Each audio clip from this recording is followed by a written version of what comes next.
하나님 아버지, 코로나 상황이 더 좋지 않아서 저희들이 모이는 것이 또 어려워졌습니다. 하나님 아버지, 그러나 이 어려운 시기 속에서도 주님이 저희를 붙잡고 계시고 저희들과 함께 하시는 줄 저희들이 믿습니다.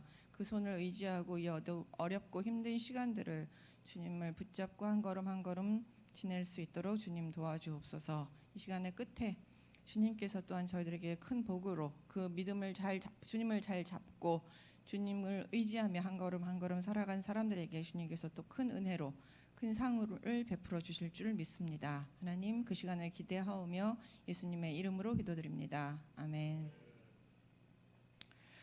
오늘은 이제 다윗이 드디어 유다의 왕이 되는 이야기를 하려고 합니다. 지난 시간까지 저희들이 사울이 이제 죽었다는 사실이 다윗에게 전달되었고, 다윗이 사울과 요나단의 죽음에 대해서 애가를 부르면서 슬퍼하던 이야기까지 저희가 했습니다. 이렇게 이제 다윗을 평생 동안 괴롭히던 사울은 죽게 되었고, 죽음을 맞이했고 이제 장사를 치르게 되었죠. 그리고 나서 이제 그 후에 사건들을 이제 기록하고 있습니다. 그 후에 다윗이 여호와께 여쭈아라되 내가 유다 한 성읍으로 올라가리이까 하면서 다윗이 사울과 요나단을 이제 조문한 이후에 첫 번째 한 것이 여호와께 묻는 것입니다. 제가 이제 유다로 올라가도 괜찮겠습니까? 왜냐하면 자기를 찾던 이가 죽었고 또한 자신이 이제 이스라엘의 왕이 되어야 하는 그런 상황이기 때문에 그걸 알아요. 그런데 이게 너무나도 좋은 상황이고 사울이 죽었고 자신이 유다의 왕이 된다는 사실을 하나님께서 이미 알려주셨기 때문에 그냥 너무 당연한 상황으로 그냥 올라가도 됩니다. 이미 주신 약속이 있으니까. 근데 이제 다윗은 그렇게 하지 않고 그 한 걸음 한 걸음 내디딜 때마다 하나님께 묻습니다. 그래서 여호와께 먼저 내가 유다로 가도 좋겠습니까? 라고 물어요. 이제 나의 고향으로 가도 좋겠습니까? 하고 하나님께 묻습니다. 그러니까 하나님께서 가도 좋다라고 허락을 하십니다. 그러니까 또 다시 어디로 갈까요? 제가 유다에 많은 성읍이 있는데 제가 어느 곳으로 가는 것이 적절하겠습니까? 라고 묻습니다. 왜냐하면 이제 자기가 가면은 그곳에 가서 유다의 왕이 되어야 하는데 왕이 되기 위해서는 자신을 지지해 줘야 되거든요. 사람들이 나 혼자 가서 나 왕이다 라고 외친다고 해서 왕이 되는 것은 아니에요. 그러니까 사람들이 다윗이 와서 내가 왕이 되겠다라고 얘기했을 때 좋습니다. 당신이야말로 정말 이제 사울이 죽은 후에 우리의 왕이 되기에 적합합니다. 우리는 당신을 왕으로 섬기는 것을 기뻐합니다라고 하면서 지지해 줘야지 왕이 될 수 있는 것이지 왕 되겠다고 갔다가 돌 맞고 쫓겨날 수도 있거든요. 우리는 그런 상황들을 사실 생각하지 않고 이 이야기를 우리는 당연히 다윗이 그다음 왕 되는 건 당연하다고 생각하기 때문에 이런 생각들을 안 해보지만 이건 우리가 이미 역사를 알고 있기 때문에 이런 이야기를 쉽게 할 수 있지만 그 한 걸음 한 걸음을 걸어 나가고 있는 다윗의 입장에서는 모든 걸음들이 지금 두렵고 떨리고 어떻게 하는 것이 하나님 보시기에 옳은 것인지 내가 정말로 이스라엘의 왕은 될 수 있는 것인지 여러 가지 고민을 많이 하게 하는 그리고 많이 하는 시점이죠. 새로운 발걸음을 떼어야 하는 그 시점이 가장 많은 고민이 있고 걱정이 있고 그렇기 때문에 사실은 더더욱 하나님께 의지하면서 걸음걸음을 하나님께 묻고 있는 것이죠. 그러니까 남들이 보기에 다 당연해도 나의 삶에 있어서는 참 당연하지 않아요. 그래서 내 삶은 남들보다 어려워요. 누구나 그렇습니다. 근데 그 남들의 삶을 바라보면 당연하지. 그렇게 하는 게 당연하지. 뭐 그렇게 하는 게 하나님 뜻인 거 맞는데 뭐 이렇게 우리가 쉽게 얘기를 해요. 근데 다윗도 이렇게 두려움과 떨리는 마음을 가지고 당연한 것이 아니라 두려움과 떨림을 가지고 그의 삶을 하나씩 하나님께 물으며 걸어가고 있습니다. 그래서 이제 다윗은 하나님의 음성을 듣고 나서야 이제 자신의 두 아내인 이스라엘 여인 아히노암과 갈멜 사람 나발의 아내였던 아비가일을 데리고 헤브론으로 갑니다. 그리고 이제 자신과 함께했던 모든 사람들을 다 데리고 이제 헤브론으로 이제 올라가게 되고 거기서 유다 사람들이 와서 거기서 다윗에게 기름을 부어 유다 족속의 왕으로 삼았더라. 그래서 유다로 올라가니까 헤브론 사람들이 다윗을 되게 좋게 여기고 그를 우리 그 유다의 왕으로 삼게 됩니다. 그래서 이제 7년을 유다를 이제 다스리게 되죠. 여기서 보면은 그 다윗이 두 아내와 함께 헤브론으로 올라갔다라는 언급을 하고 있는데요. 뭐 가족을 언급하는 것이 당연하다라고 이야기할 수도 있지만 또 한편으로는 이제 이 사람들의 출신을 정확하게 이야기하는데 이 이스라엘도 그 유다의 남쪽에 있는 지역이기 때문에 사실은 그 헤브론 남쪽 지역이라서 유다 지파 사람이에요. 이 이스라엘이. 그래서 아히노암도 유다 지파 사람이고 그다음에 이제 갈멜도 마찬가지로 그 헤브론에서 멀지 않은 근처에 있어요. 그렇기 때문에 여기도 유다 지역입니다. 갈멜 하면 생각나는 곳이 이 헤브론이 누구의 지역이었느냐면 원래는 그 기억나세요? 헤브론 하면 생각나는 사람, 이산지를 내게 주소서 했던 갈렙. 여호수아의 갈렙의 그 갈렙이 얻었던 그 지역이 바로 헤브론이고 그래서 이제 유다 지파 안에 복속이 되어 있었고 그곳을 이제 그 갈렙 지파가 가지고 있었던 땅이 이제 다윗에게 이제 다윗이 그곳을 이제 차지하게 되는 것이죠. 그래서 그 근처에 있던 갈멜 사람들이 갈멜 지역도 마찬가지로 그 헤브론에서 멀지 않은 지역에 있는 유다 지파 지역이에요. 그러니까 사실은 이 두 아내는 어떤 역할을 하느냐 하면 그 자신의 가문 사람들을 통해서 다윗을 지지할 수 있는 지지 세력을 모아주는 역할을 합니다. 그러니까 다윗은 자신의 지파도 자신의 가문도 유다 지파였고 그다음에 자신의 두 아내의 그 지파 출신도 유다였기 때문에 유다 사람들의 지지를 받는 것이 좀 더 수월했습니다. 그리고 지난번에 제가 말씀드릴 때 시글락에서 아말렉과 전쟁해서 많은 전리품들을 얻었을 때 다윗은 그 전리품들을 유다 장로들에게 보내면서 그들이 아말렉에 침략받은 것을 위로하고 물건들을 다시 돌려주면서 그 피해를 복구해주는 그런 장면들이 있었습니다. 그러니까 좋은 관계도 유지하고 있었고 자신의 원래 출신 지역이면서 두 아내의 출신 지역이기 때문에 유다 사람들의 지지를 받는 것이 그렇게 어렵지는 않았던 것 같습니다. 그러니까는 하나님께서 가장 적절한 곳에 다윗을 보내서 그곳에서 왕이 될 수 있도록 합력하여 선을 이루신 것이죠.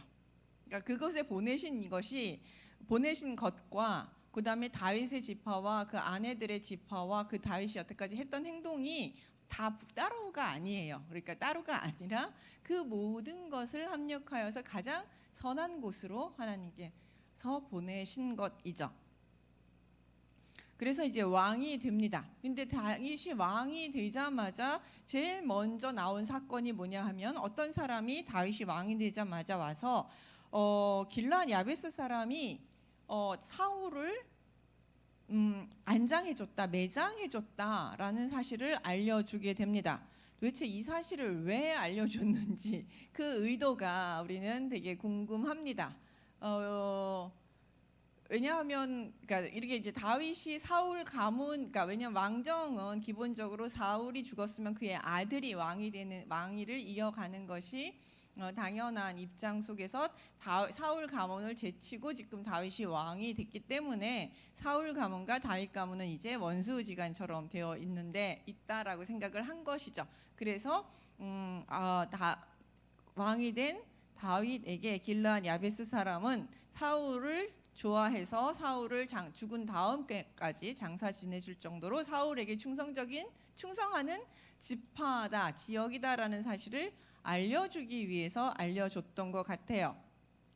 근데 그 사람의 의도와는 관계없이 다윗은 그 이야기를 듣고 어떻게 행동을 했느냐 하면 길르앗 야베스 사람에게 전령을 보내어 그들에게 이르되 너희 주 사울에게 이처럼 은혜를 베풀어 그를 장사하였으니 여호와께 복을 받을지어다. 은혜, 헤세드를 베풀어 준 것, 너희가 사울 가문에 그렇게 은혜를 베풀고 헤세드를 베푼 것에 대해서 나는 되게 좋게 생각한다. 그러니까 너네들이 되게 그렇게 하는 것이 좋게 생각하고 있기 때문에 나는 너네들에게 복을 빌어준다. 그래서 하나님께서 이 일로 여호와께서 은혜와 진리로 너희에게 베푸시기를 원한다. 그리고 그러면서 하나님의 복을 빌어줍니다. 하나님께서 은혜와 진리로 너희에게 복을 주시기를 원하고 나도 이 일에 대해서 너희에게 선하게 갚겠다. 이게 이 일을 뭐라고 평가를 해주느냐면 여호와께 복받을 일. 그 다음에 내가 내 눈에 보기에도 참 선한 일이고 좋은 일이다라고 하면서 오히려 이 일을 잘했다라고 이야기합니다.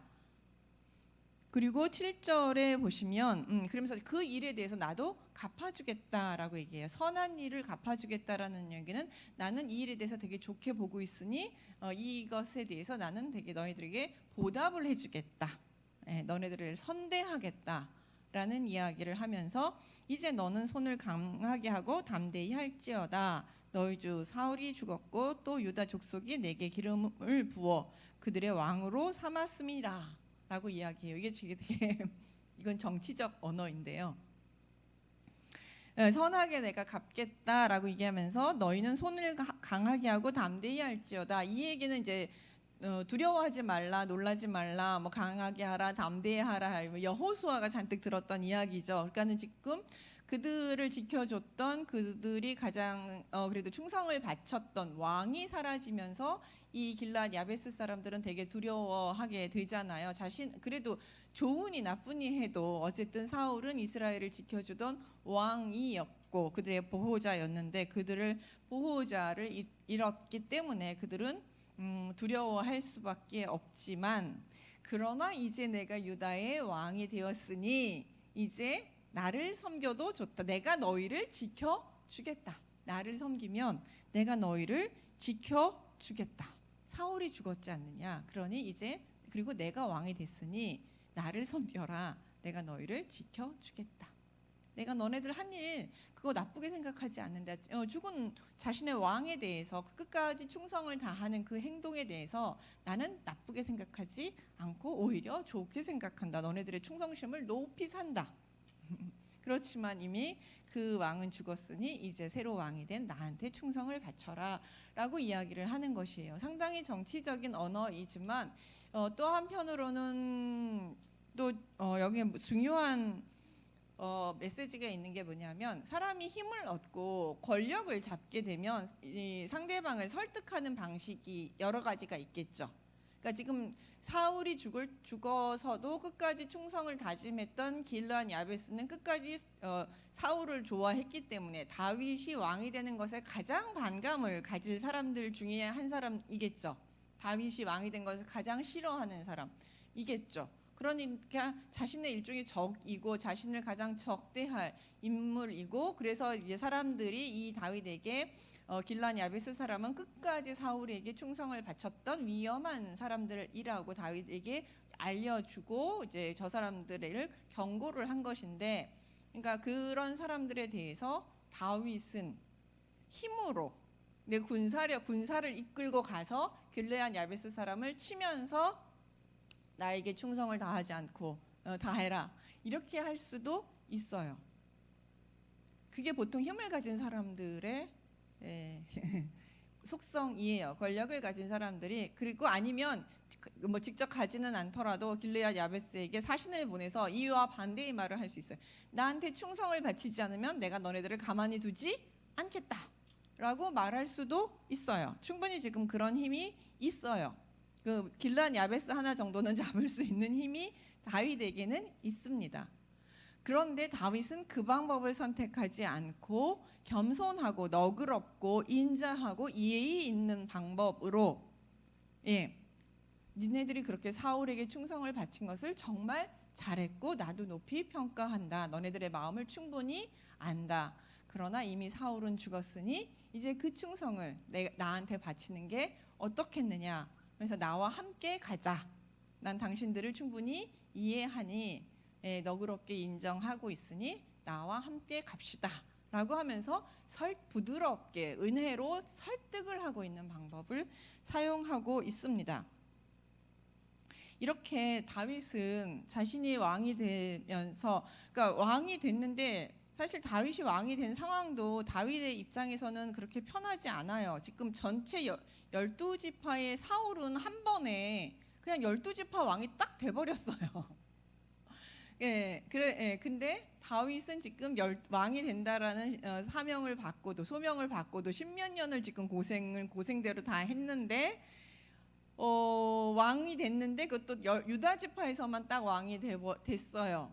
그리고 이제 다른 지파들을 다 설득하면서 내가 왕으로 나를 인정해 달라고 지금 설득해야 될 그런 형편이에요. 그러니까 앞의 길도 가시밭길인 그런 상황에서 왕이 됐습니다. 그랬을 때 선택의 기로가 있는데 다윗은 힘으로 하지 않고 대신 설득함으로, 너그러움으로 백성들의 마음을 얻으려고 마음을 먹고 그렇게 했던 것이죠. 이렇게 누군가한테 왜 자비로운 마음들이 될 수 있었을까요? 다윗이 이 길르앗 야베스 사람에게 왜 이렇게 너그러운 마음을 가질 수 있었을까요? 그것은 그 자신의 뒤에 하나님이 계신다라는 것을 다윗은 확신했기 때문에 이게 가능해요. 그러니까 인간적인 생각으로 내가 모든 것을 다 판단하고 내가 모든 나의 원수들을 내가 다 심판해야 되고 내가 모든 나에게 잘못한 사람들은 내가 다 벌을 줘야 되고 나한테 잘한 사람은 내가 다 상을 줘야 하고 라고 생각을 한다면 다윗은 이 사람들한테 이렇게 하면은 안 됐겠죠. 그러나 다윗은 내가 나를 왕으로 만드신 하나님, 나를 여태까지 인도하신 하나님께서 이 사람들도 언젠가는 설득해서 하나님께서 나를 지지하도록 만드셔 주실 것이라는 것을 믿었죠. 하나님의 선하심을 믿고 하나님께서 자신에게 주신 사명을 믿었기에 다윗은 이 사람들에게 이렇게 너그러울 수 있었던 것이죠.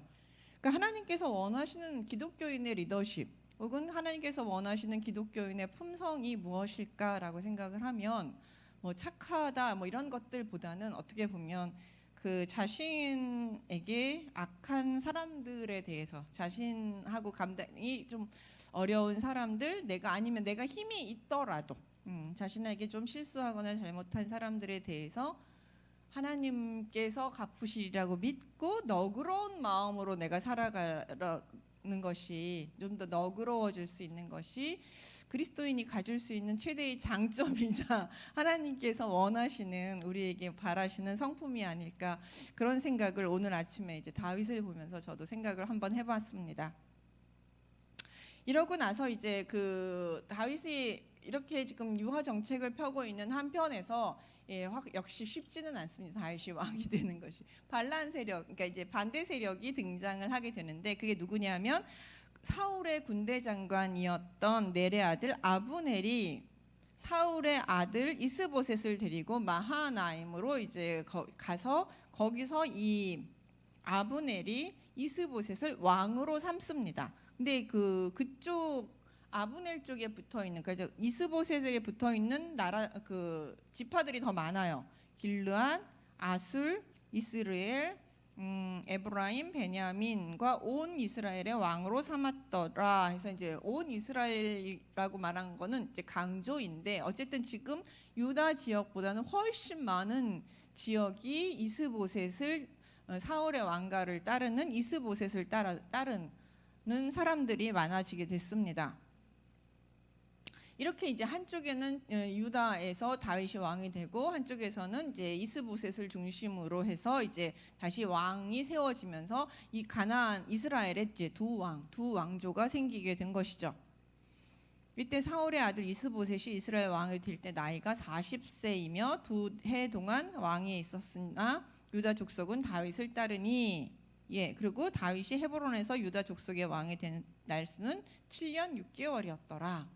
헤브론에서는 7년 6개월 동안 다윗이 왕이 됐는데 그 이스보셋이 왕이 된로 지낸 시간은 2년이에요. 그리고 이스보셋이 왕으로 있다가 죽은 지 얼마 안 돼서 이 기록상으로 보면은 그 헤브론과 이스라엘이 전체 이제 통일이 되고 있는 것을 보면 이스보셋이 2년을 다스리고 다윗이 7년을 다스렸다는 것에 시간적 공백이 생겨요. 그러니까 정확하게 앞뒤로 어떻게 이제 이스보셋이 왕이 되고 다윗이 왕이 먼저 되고 그다음에 얼마 한참 있다가 이스보셋이 왕이 되고 그다음에 이스보셋이 죽은 이후에도 그 전체 왕이 되는 데 있어서는 상당한 시간이 좀 걸렸다라고 우리가 이제 추론은 할 수 있는데, 성경은 그런 것들은 다 빼고 그냥 간단하게 사건 중심으로 이제 바로바로 사건들이 일어난 걸로 보고 있습니다.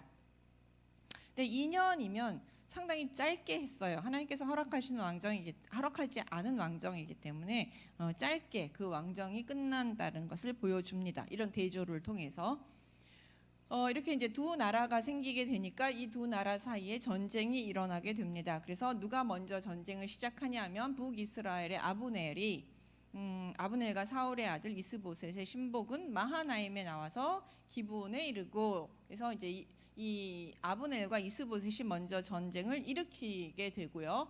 왜냐하면은 여기가 더 많은 숫자이고 그다음에 이제 유다가 더 적은 숫자이니까 자기들이 더 정통성을 또한 가지고 있다고 생각하니까 이제 먼저 정통성을 갖고 작은 유다를 이제 무너뜨리려고 생각을 했던 것이죠.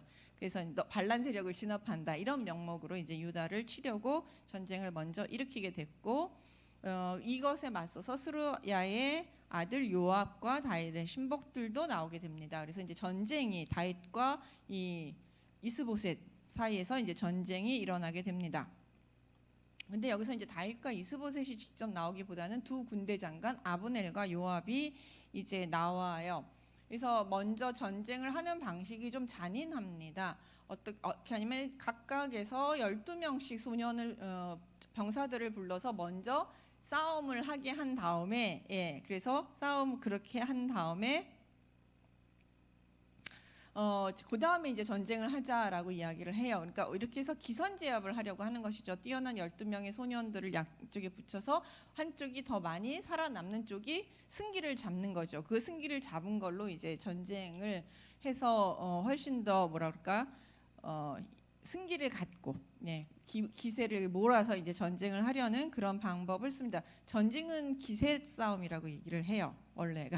그래서 이제 이게 기선 제압을 위해서 이제 이런 것들을 제안하는데, 이 사건이 근데 그곳에서 12명이 나섰는데 전부 다 죽어버립니다. 왜냐하면 12명이 각각 한 명씩 맞대응하면서 지금 힘이 팽팽한 실력을 갖고 있었기 때문에 결국은 12명이 모두 죽게 됩니다. 그러니까 그리고 나서 그 전쟁이, 그러니까 두 세력이 아브넬 쪽이 훨씬 세리라고 생각했는데 생각보다 다윗 쪽이 밀리지 않으면서 이 전쟁은 아주 팽팽한 전쟁으로 이제 치닫게 되고, 결국은 그렇게 팽팽하다가 결국은 누가 이기게 되느냐 하면 다윗이 승리하게 됩니다. 그래서 17절에 보시면 그날의 싸움이 심히 맹렬하더니 아브넬과 이스라엘 사람이 다윗의 신복들 앞에서 패하니라. 왜냐하면 아무리 군사가 많고, 여기서도 보시면 군사가 많고 힘이 워낙 아브넬 하면은 다윗보다는 더 전쟁에 능한 용사라고 할 수 있습니다. 사울의 전체 이스라엘의 군대 장관이었기 때문에 더 유능하고 더 많은 군사를 가지고 있었음에도 불구하고 요압과 다윗의 군대에게 질 수밖에 없었던 것은, 여기서도 여전히 전쟁은 하나님의 손에 있다라는 것을 보여주고 있고, 하나님께서 다윗의 편에 계셨기 때문에 이 아브넬은 어떤 일을 해도 이 전쟁에 이길 수가 없습니다. 그렇기 때문에 이제 도망을 가게 되는 거죠. 아브넬의 군대가 이제 다윗에게 패해서 도망을 가게 됩니다.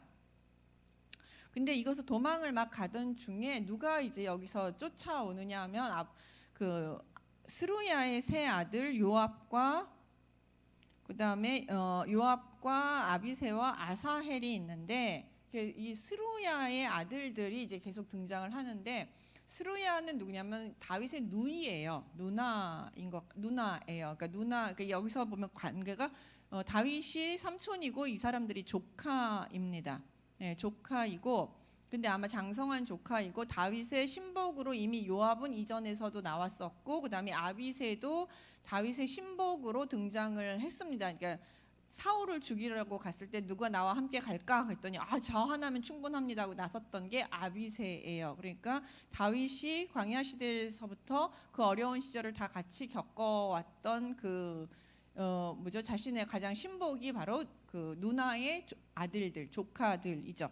요압과 아비새와 아사헬 이렇게 삼형제가 다윗을 쫓았습니다. 근데 여기서 보면 아사헬은 다른 노루같이 들노루같이 빠르더라. 그래서 아사헬은 다른 무용담이 나오진 않고 여기서 딱 한 번 나오는데 발이 빠른 것이 장점이었던 것 같아요. 근데 이야기를 쭉 진행하다 보면 여기는 경험은 일천해요. 그러니까 전쟁의 능력은 별로 없고 다만 발이 빠른 장점을 가지고 전쟁터에서 이제 여기저기 참전을 했었던 것 같은데 백전노장 아브넬의 상대가 될 수는 없습니다. 그러니까 발이 빨라서 아브넬을 쫓아는 갑니다. 그래서 아브넬을 쫓아가서 아브넬을 잡아서 자기가 이제 큰 공을 세우겠다고 쫓아가지만 그러니까 아사헬은 너무 어리고 아직 그 경력이 없기 때문에 오지 말라고, 아브넬이 내가 너 죽이기 싫으니까 오지 말라고 아브넬이 이제 아사헬에게 이야기합니다. 그래서 너는 나를 쫓기를 그치라. 내가 너를 쪄서 땅에 엎드려지게 할 까닭이 무엇이냐?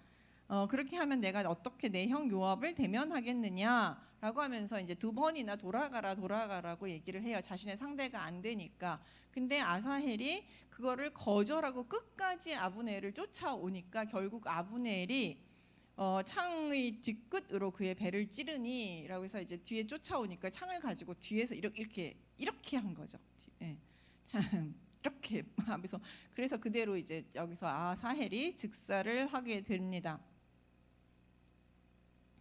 근데 이제 이 사실은 언제 알려졌는지는 알 수 없지만 이 사건이 사실 그 나중에 아브넬의 운명을 가르는 사건이 됩니다. 예. 그러니까 이건 전쟁터에 일어난 사건이기 때문에 아브넬에게 있어서 이 아사헬을 죽인 것에 대한 책임은 없습니다. 왜냐하면 자기가 아사헬을 죽이지 않으면 아사헬이 자기를 죽이는 그런 전쟁터의 상황이기 때문에 여기서는 책임은 없습니다. 근데 이제 이것을 책임을 요압이 물어서 결국 이제 아브넬을 죽입니다. 요압이. 그러니까는 이 이야기 속에 우리 인생 속에서 어떤 일들이 어떻게 작용할지 잘 알 수 없는 부분들이 바로 이런 부분입니다. 어쨌든 이렇게 도망을 가게 되니까 결국은 이제 아브넬이 우리 전쟁을 멈추자라고 이제 얘기를 합니다. 협상을 합니다. 그래서 아브넬이 요압에게 외쳐 26절에 보시면 외쳐 이르되 칼이 영원히 사람을 상하게 하겠느냐 마침내 참혹한 일이 생길 줄을 알지 못하느냐 내가 언제 무리에게 그 형제 쫓기를 그치라 명령하겠느냐라고 하면서 이제 칼이 영원히 사람을 상하게 하겠느냐 이게 뭐냐면 전쟁이 항상 영원한 줄 아냐. 전쟁이 할 때가 있고 전쟁은 멈출 때가 있는 것이다. 이 얘기를 하는 거예요. 칼이 항상 이렇게 항상 전쟁이 있는 것이 할 때가 있고 멈출 때가 있다. 근데 그리고 그 계속 전쟁을 계속 하다 보면 너와 나 누가 하나는 죽어 넘어가야 되는데 참혹한 일이 생길 줄 누가 알지 못하겠느냐. 그러니까 계속해서 전쟁을 하다 보면 너와 나 아니면 우리 형제들이 다 죽어 넘어가게 되는데 그런 일들이 계속 일어나는 게 좋겠느냐? 라고 하면 설득합니다. 너나 나나 죽어야 끝나는 거냐? 우리 여기서 이쯤에서 그만두는 게 어떻겠느냐라고 제안을 하는 거죠. 참 말들이 외교적이죠. 외교적인 표현들을 합니다. 그러면서 마지막에 뭐라고 했냐면 형제 쫓기를 그치게 하라. 야, 우리 형제 아니냐? 우리가 남이냐? 우리 원래 한 민족이었고 한 나라 이스라엘 민족이었는데 이렇게 어쩌다 갈라져서 서로 싸우게 됐는데 우리 원래는 하나 아니냐? 그러니까 너네가 이겼으니까 이쯤에서 전쟁을 멈춰서 더 이상 형제들이 서로 피 흘리고 하는 것을 막는 게 어떠냐라고 하면서 이제 요압을 다독다독합니다. 네. 전쟁을 멈추자고 먼저 아브넬이 이야기를 합니다. 이것은 아마 아브넬이 자신이 불리하기 때문이겠죠. 자신이 이 전쟁에서 이기지 못할 것 같으니까 지금 요압을 막아서 전쟁을 더 이상 그치려고 하고 자신의 손해를 막으려고 하는 그런 핵책이죠. 하지만 이제 근데 이제 이 이야기를 듣고 요압이 여호와의 살아계심을 두고 맹세하노니 내가 말하지 아니하였더라면 무리가 아침에 각각 다 돌아갔을 것이요 그의 형제를 쫓지 아니하였으리라 하고 네가 말하지 아니하였더라면 무리가 죽기 아침에 다 돌아갔을 것이요 그 형제를 쫓지 아니하였으리라라는 얘기하는 것은 나도 전쟁을 멈추려고 했다. 네가 멈추지 않았기 때문에 내가 멈추지 않은 것이지. 네가 멈추려고 했다라면 나도 멈췄을 생각이었다라고 이야기하면서 나도 멈추고 싶다라는 생각을 이제 여호와 이름으로 맹세를 합니다. 이렇게 해가지고 이제 전쟁을 그칩니다. 요압이 나팔을 불매 온 무리가 머물러 서고 다시는 이스라엘을 쫓아가지 아니하고 다시는 싸우지도 아니하더라. 그래서 이제 드디어 평화롭게 전쟁이 멈추게 됩니다. 이제 이 전쟁을 멈춘 걸 통해서 서로 간에 이제 전력을 알아보게 됐고 서로 간에 전쟁이 누구한테 유리한지 누구한테 불리한지 이런 것들을 알아보게 되면서 아브넬 입장에서는 야, 다윗의 군대가 만만치 않네. 다윗의 군대가 생각보다 뛰어나고 전쟁을 잘한다. 라는 것을 알게 됐습니다. 왜냐하면 숫자가 다윗은 적으니까 만만하게 보고 전쟁을 시작했는데 생각보다 그렇지 않거든요. 그 뒤에 보시면 이제 다윗의 군대에서 죽은 숫자와 아브넬의 군대에서 죽은 숫자가 기록이 되어 있습니다.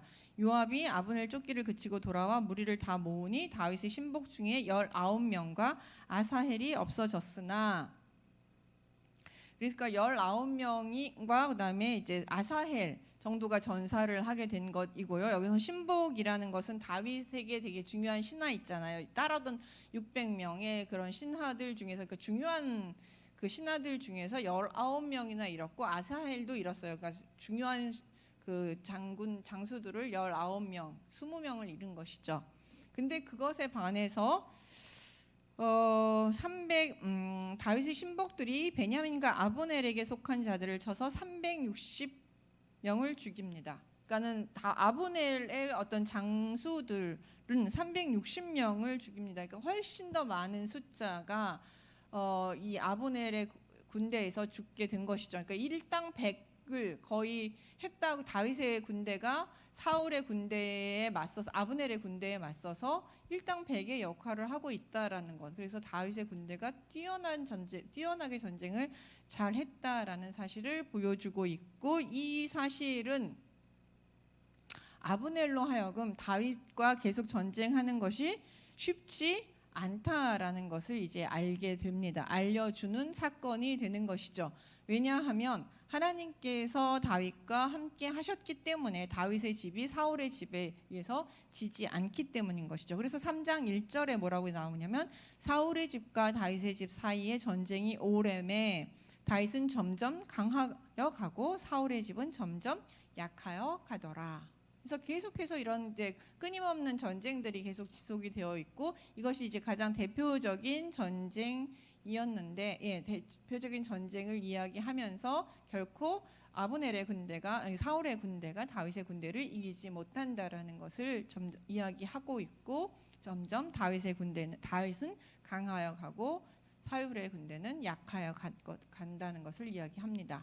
왜냐? 하나님께서 다윗을 지지하시고 사울의 집은 하나님께서 무너뜨리기로 계획을 하고 계셨기 때문에 일어나는 일들인 것이죠. 인간의 힘이 하나님의 힘을 꺾을 수가 없습니다. 하나님의 의지를 꺾을 수가 없어요.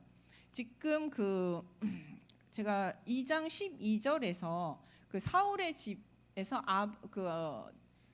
이스보셋이 왕이 되는 사건 10절에서 보시면 9절 10절에서 보시면 사울의 아들 이스보셋이 왕이 되는 과정을 살펴보면 다윗이 왕이 되는 과정과 달라요. 다윗은 하나님께서 왕으로 세우셨지만 이스보셋은 누가 왕으로 세웠느냐면 아브넬이 왕으로 세웠어요. 이스라엘의 왕은 내가 세울 것이다라고 신명기에 말하고 있어요. 왜냐하면 이스라엘은 하나님의 나라이기 때문에 하나님이 왕이시고 그 다음에 하나님의 왕권을 대리할 왕은 하나님이 그래서 왕이신 하나님께서 선택하신다고 말씀하셨거든요. 근데 여기서 그 아브넬은 자신의 왕을 누가 세웠냐면 자기가 세웠어요. 이스보셋을 자기가 남아있는 아들들 중에서 가장 만만한 자기가 이제 좌지우지하기에 적절한 왕자를 선택해서 왕으로 세웠던 것이죠. 그러니까 지금 여기서 보면은 이스보셋이 그러니까 아브넬이 누구의 역할을 대신했느냐 하면 하나님의 역할을 대신했어요. 여기서 아브넬 이런 행동을 통해서 아브넬은 이스라엘을 하나님의 나라가 아닌 자신의 왕국으로 생각을 하고 자신이 왕처럼 행동을 하고 있습니다. 그렇기 때문에 자신이 하나님께 묻지도 않고 이스보셋을 왕으로 세웠고 그다음에 그곳에서 이제 자신이 전쟁도 이스라엘을 유다를 치기 위해서 전쟁도 하고 있고 그다음에 이제 3장부터 계속 넘어가면서 이 나라를 뭐 다윗에게 주느니 어쩌니 저면서 흥정도 하고 있고 하는 여러 가지 모습들을 보여주고 있습니다. 하나님이 선택하신 다윗과 그다음에 자신이 스스로 신처럼 굴면서 자신의 왕을 선택하고 이스라엘을 다스리려고 하는 아브넬과의 전쟁이라고 볼 수 있습니다. 인간의 불순종의 전쟁이라고 볼 수 있습니다. 다른 한편으로는 그렇지만 그런 전쟁이 결코 인간이 이길 수 없습니다. 이렇게 인간이 시작한 전쟁에서도 결국은 하나님이 이기실 수밖에 없기 때문에 다윗의 집은 점점 강하여 가고 사울의 집은 점점 멸망하여 갈 수밖에 없는 것이죠. 하나님을 대적하여 싸우는 인간의 어리석은 인간의 모습이 어떻게 하나님을 대적해서 싸우는 인간이 가장 어리석어요. 그리고 그런 어리석은 사람의 죽음은 결과는 상당히 참혹할 수밖에 없는 것이죠. 그래서 다시 이야기가 돌아가면 처음 다윗은 왕이 되었을 때 어떤 모습으로 계속해서 지금 이 하나님께서 주신 왕국을 이어가려고 합니다. 겸손하고 너그러운 마음으로 가져고 하고 이 아브넬은 힘과 권력을 가지고 자신의 권력을 유지하기 위해서 살아가고 있는 모습을 보여주고 있습니다. 다윗과 아브넬의 모습을 통해서 하나님께서 우리에게 너네들은 아브넬이 되지 말고 다윗처럼 하나님 앞에 선택받은 겸손한 자로 살아라. 그 뒤는 내가 책임져 주겠다라고 오늘 저희들에게 말씀하시는 것 같습니다. 기도하겠습니다. 하나님 아버지 감사합니다. 저희들에게 어리석은 아브넬과 지혜로운 다윗의 모습을 보여주심으로 저희들이 지혜로운 다윗의 모습을 따라 살도록 주님께서 권면해 주심을 감사합니다. 그 말씀을 저희들이 잘 받고 지혜롭게 주님 앞에 겸손하게 다른 사람들한테 자비롭게 살아갈 수 있도록 주님 도와주옵소서. 예수님 이름으로 기도드립니다. 아멘.